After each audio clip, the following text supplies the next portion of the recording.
हो गया। देखिएगा, ये हमारा पहला प्रैक्टिकल है मीटर सेतु। मीटर सेतु के द्वारा हमें कोई भी एक तार दिया जाएगा और इस तार का हमें प्रतिरोध ज्ञात करना है, अथवा इस तार का हमको विशिष्ट प्रतिरोध ज्ञात करना है। तो ये हम कैसे ज्ञात करते हैं? मीटर सेतु की सहायता से। तो पहले हमें क्या क्या आवश्यक उपकरण चाहिए वो समझते हैं। तो पहला उपकरण हमारा है मीटर सेतु। ये लकड़ी के फ्रेम में बना हुआ क्या है? एक मीटर सेतु है। तो मीटर सेतु में ये देखो क्या होता है, ये लकड़ी का एक फ्रेम हो गया, ठीक है। लकड़ी के फ्रेम में यहाँ पर हम लोग देखेंगे ये एल आकार की इधर और इधर तावे की दो पत्तियाँ हैं, ठीक है। एल आकार की तावे की दो पत्तियाँ हैं और बीच में कुछ खाली जगह छोड़ने के पश्चात एक तावे की तीसरी पत्ती और है। और बीच में आप देखोगे यहाँ पर ये तार है, ये पतला सा तार है। ये जो तार है आपका, ये किसका है? मैग्नीज धातु का बना हुआ तार है। इसको एक मीटर पैमाने की सहायता से कस दिया गया है। तो ये हमारा था मीटर सेतु। अब मीटर सेतु में हमें और क्या लेना है? ये हमारे पास एक बैटरी है। ये क्या है हमारे पास? प्राथमिक सेल है। ये नॉर्मल सेल है जो हम डालते हैं टॉर्च में, ये हमारे पास सेल है, प्राथमिक सेल है। दूसरी हमारे पास ये एक क्या है? कुंजी है। ये क्या है? कुंजी है। ये प्लग इसमें लगा देंगे तो परपथ में धारा बह रही है, प्लग को निकाल देंगे तो परपथ में धारा का प्रवाह रुक जाएगा। उसके बाद आगे हम देखते हैं, इधर ये हमारे पास प्रतिरोध बॉक्स है। प्रतिरोध बॉक्स है, इस पे 1 2 3 से लेके ये लिखा हुआ है 100 1000 2000 ओम लिखे हुए हैं। इसमें से यदि हमने 1 ओम की निकालेंगे तो इसका मतलब ये हुआ कि अब जो परपथ में प्रतिरोध है वो 1 ओम का है। यदि हमने एक की और निकाल ली तो 1 और 2 कितना हो गया? 3। अब परपथ में कितना हो जाएगा प्रतिरोध? 3 ओम का।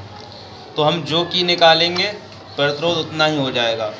आगे हमारे पास ये देखोगे, ये हमारे पास गैल्वेनोमीटर है, धारा मापी है। इसकी सहायता से हम जो है धारा का मापन करते हैं। ये हमारे पास अमीटर है, इससे भी हम धारा का मापन करते हैं। दूसरा हमारे पास वोल्ट मीटर है, इससे हम चालक के सिरों के बीच विभवांतर को नापते हैं। इसके पश्चात ये हमारे पास एक दूसरी कुंजी है। ये वाली जो कुंजी थी वो एक मार्गी कुंजी होती है और ये द्विमार्गी कुंजी होती है। इसमें 2 मार्ग होते हैं, एक मार्ग ये होता है और एक मार्ग ये होता है।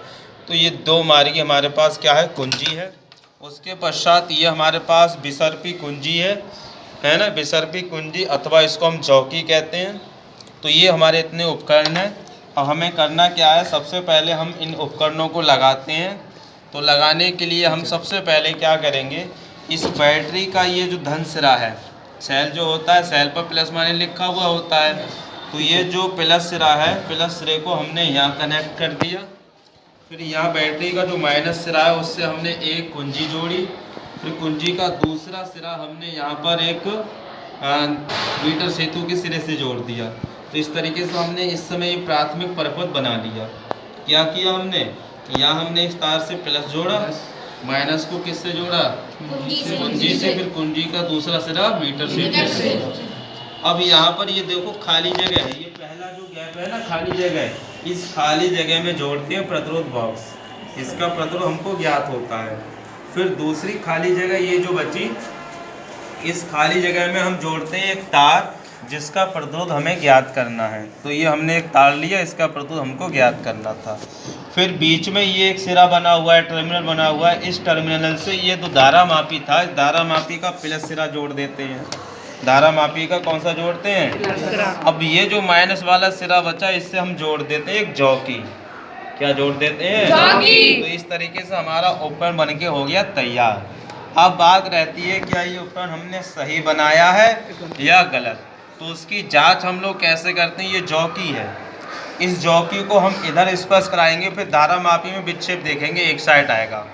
फिर दूसरी तरफ स्पर्श कराएंगे तो धारा मापी में विक्षेप दूसरी तरफ आएगा। चलो हम स्पर्श कराते हैं। देखो इसको हमने इस सिरे पर स्पर्श कराया, आप लोग ये इसमें देखेंगे क्या होता है।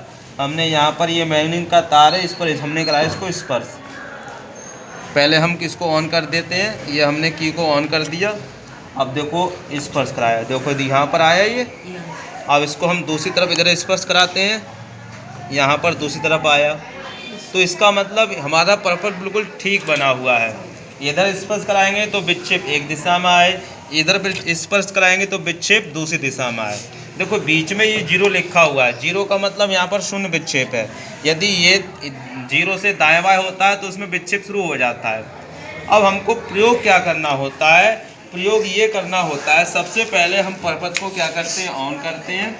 हमने ऑन किया, ऑन करने के पश्चात ये हमारे पास जो रेसिस्टेंस बॉक्स है, प्रतिरोध बॉक्स है, इसमें से हमने 1 ओम प्रतिरोध निकाला, 1 ओम निकाल लिया। अब हम इसको कराते हैं, इस तार के बीचों बीच में स्पर्श कराते हैं और देखते हैं कि इसमें शून्य विक्षेप कहाँ पर आता है। अब देखो स्पर्श कराते हैं हम लोग, यहाँ पर देखो हमने स्पर्श कराया, 0 नहीं आया। अब धीरे धीरे इसको हम आगे तक बढ़ाएंगे और देखेंगे 0 कहाँ पे आता है। देखो ये आ गया हमारा 0।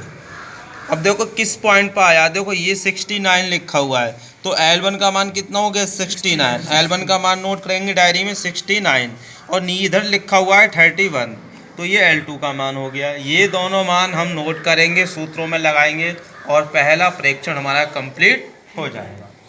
अब पुनः हम एक दूसरा परीक्षण इसका करते हैं, तो दूसरा परीक्षण करने के लिए हमने अब की बार यहाँ इसको ऑफ करेंगे।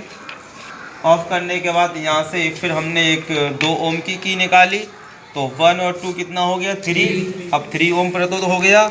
हम इसको ऑन करते हैं, ऑन करने के बाद हम पुनः वही कार्य करते हैं, 0 विक्षेप प्राप्त करना चाहेंगे।